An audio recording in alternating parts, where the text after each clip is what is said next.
Everyone, welcome back to my YouTube channel. My name is FPLElmer. Today we're going to be going through my Matchday 9 team selection for the Champions League fantasy. We're back again for the quarterfinals.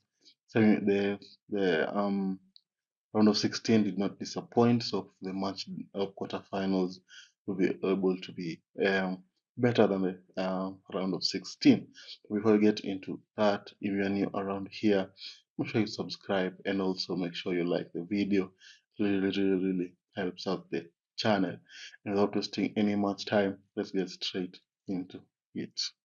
So first, I'm going to go through my match day 8 uh, team review, how we performed in the match day 8, which is the round of 16 second leg. Yes, round of 16 second leg, how we performed. We had Kane, who managed to get 2 goals, man of the match, so 13 points. Haaland managed to get a goal in that fixture as well. Then we had Mbappe, that's the same as Kane, 2 goals, man of the match. He was the captain, so 26 points for him. Jude Bellingham managed to pick up an assist, so 5 points. Then Saka, Emery, Kimmich, all blanked 3, 4, 3, respectively for them as well. And then Saliba picked up a clean sheet, as always, Arsenal with a clean sheet, so Saliba 7 points. Lucas with a blank 3 points, and then Cancelo managed to pick up a goal, so 8 points for him. And Looney managed to pick Looney with 3 points. On the bench, we had someone with 3 points. We had Matson with 9 points, who I actually forgot to bring into the team. I was supposed to do it, but I forgot. Um, Brahim Diaz did not play, 0 points, and Ake as well did not play, 0 points as well. So as a team for round of 16 second leg, not a very bad display, 81 points, so really good, especially from the attackers. They really performed. So now let's go to the match day 9 team selection and transfer thoughts. So first we're going to look at the match day 9 transfer thoughts, what I'm thinking of doing, and things like that. I was thinking of using the wild card, but the more I watched, the more I looked at the wild card, it just wasn't the same team I already have on display right now. So there was no need to use the wild card, and we have 5 transfers. So I think I'm just going to use that. I'm going to use 4 transfers. So the player I'm thinking of bringing out is Haaland against Real Madrid. Real Madrid are going to be very defensive.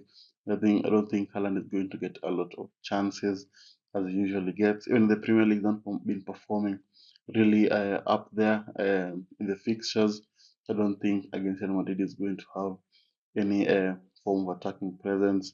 He might score, but I think I just favor Real Madrid in the home fixture. So I'm not thinking of taking out Haaland. Then bring him back. They're going to be at home against Real Madrid. So it's a different dynamic to being away. Then you have Brahim Diaz. I think with Jude Bellingham coming back into the team, his position is usually a slight risk. So I think I'm going to be taking him out as well from the team. Then we have Ake, who's injured, so of course this will be taken out of the team because he's not going to be featured in this match. And then we have Jan Sommer, of course. I mean, Inter Milan have been eliminated from the Champions League, which was a surprise, I guess. But so I think it's also time for Sommer to leave the team. He's been doing some other good player in the team, clean sheets in the group stages. He has been playing really well, but a very cheap keeper as well. But it's time to make do without him as well. Now let's look at my team selection. So this is how we're going to be lining up for match day 9, the first leg of the quarterfinals. Um, so we start off with the goalkeepers and the defenders. We're going to be having Lunin and Oblak in there in goal.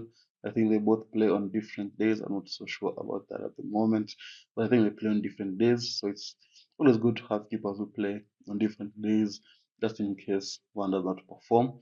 So I have Lunin in there against Man City. I think maybe they might be able to keep a clean sheet because they're at home.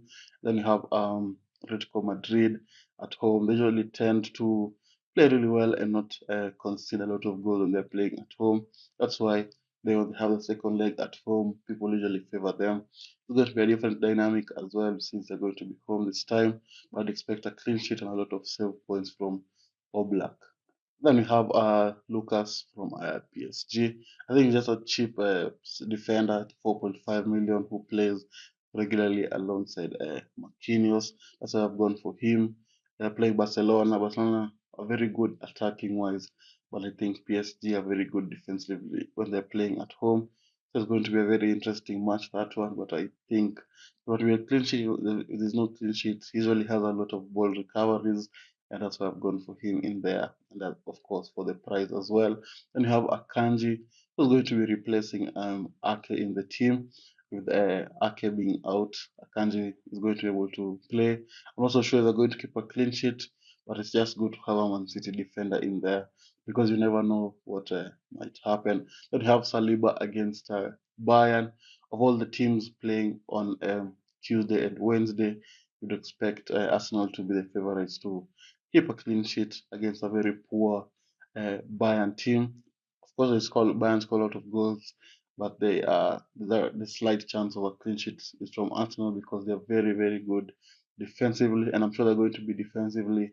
They will play defensively when they're going to be away. So I think there's a slight chance for a clean sheet there. And Saliba, of course, has the attacking threat, although he's not shown it in the Champions League. When you go to the FPL, he usually has a lot of points because of the attacking threat he possesses. Then you have Madsen against Atletico Madrid. He's been playing very well at Dortmund. Atletico Madrid, although it might be a little bit a tough fixture for them. But if something is going to happen, Madsen is usually involved with maybe an attacking, with an assist or maybe a goal as well. Maybe they can also keep a clean sheet. Then finishing off the defense, they're going to have Cancelo. Well known the threat Cancelo possesses on the right back position with assist. He can pop up with a goal. He's just very attacking. So you never know with Cancelo, and that's why he's going to be in there that is going to be able to get a goal and an assist as well. So that's the defense. Now let's look at the midfield. And then for the midfield, you're going to be having Jude Bellingham in there against Man City. I think uh, I think Atletico Madrid are going to score. Just who's going to score is going to be the difficult thing to to know and to tell. I think with Bellingham, his form has gone down a little bit, but he's still been playing very, very well, getting into the box all the time, getting his goals and assists, but not on a regular basis like before. But he's still doing the same things he was doing, so I'd expect a goal from him. That fixture, the if you think about how last season they were destroyed by Man City, I think they'd want to get some revenge this time and maybe take a healthy lead before they go to the Etihad. So I think Real Madrid are going to play really well. Just if they're going to win or not, it's something you're going to see later on.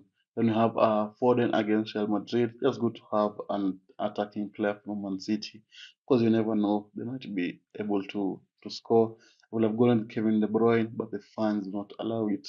I'm going to go with Kevin De Bruyne, so I'm going to go with Phil Foden, who did not play during the weekend because he was rested for this fixture, so I expect him to be able to perform. Then you have Zaire Emery for PSG against Barcelona. He's been playing really well. He gets a lot of ball recoveries as well, and that's why I've gone for him in there. Then you have Kimmich against Arsenal.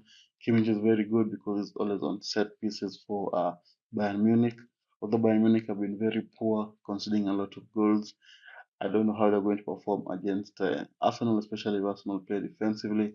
I expect the likes of Kimmich with his passing and his set pieces to be able to unlock the Arsenal defense. I know that he's going to get an assist or even score a goal. Then you have Saka completing the team. Saka played during the weekend. He was subbed off, and of course, he was limping when he was subbed off. But I think that against Bayern Munich, hope that he's going to be able to perform.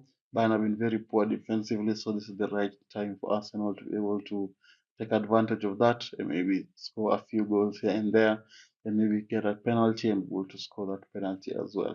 So that's the midfield. Now let's look at the forwards. So for the forwards, we're going to go with Mbappe in there. Of course, Mbappe has been playing really well in the Champions League. Scored a brace in the last fixture they played. So I hope that against Barcelona, who are not very good defensively as well. Although they've kept 5 clean sheets in La Liga, they usually have the tendency of conceding very easy goals against the bigger teams. So I expect that Mbappe can be able to perform. Although Mbappe has been subbed off early in a number of occasions in the League One, I'd expect him to play the full 90. The Champions League with PSG are under pressure to win the trophy, so I'd expect him to be able to perform. And then we have Harry Kane against Arsenal. Kane is just Kane. He's always a bagsman. Even if the team is not performing well, if he gets that slight chance, he's going to score a goal, and I hope that's going to be the case against Arsenal. Then finishing off the team is going to be Vinicius Junior against Man City. I just think if Walker does not start against Man City, I think it's going to be a very big problem trying to contain him in behind, because Man City play with a very, very high line, and the likes of Ruben Diaz and Stones are not very fast compared to the Walker is able to recover against Vinicius Junior. We saw it that time when they won it with Benzema. The way when Walker got injured, when Fernandinho was there, Vinicius Junior was just running in behind every time. So if Walker does not play, I think Vinicius Junior is going to be a problem for them, and that's why I've gone for him in there. Of course, we'll get the team news before the deadline. The Uefa, you can make transfers before the deadline as well. So that's why I've gone for Vinicius Junior in there. Hope he's going to play, and hope he's going to score some goals as they need to win their home fixture. So that's the team for match day 9. If you look, it just looks similar to all the wildcard teams you've been looking at. I already have it without using the wildcard, so I can say I'm a good planner of the team. But if you still have your wildcard, I recommend using it right now in the first leg of the quarterfinals, and if not, I'd recommend using it in the first leg of the second leg of the round of 6 of the quarterfinals. I can be able to get in some differentials in there if you're still chasing some mini leagues here and there. So that's the team. Of course, you line up, you play the Tuesday players first, and then you bring in the Wednesday players later on, depending on if you have any blanks for the Tuesday fixtures. So that I'd like to thank you all guys for watching. If you managed to reach this far, don't forget to subscribe and leave a like. And with that, I'd like you guys for watching, and I'll see you all guys later. Bye bye.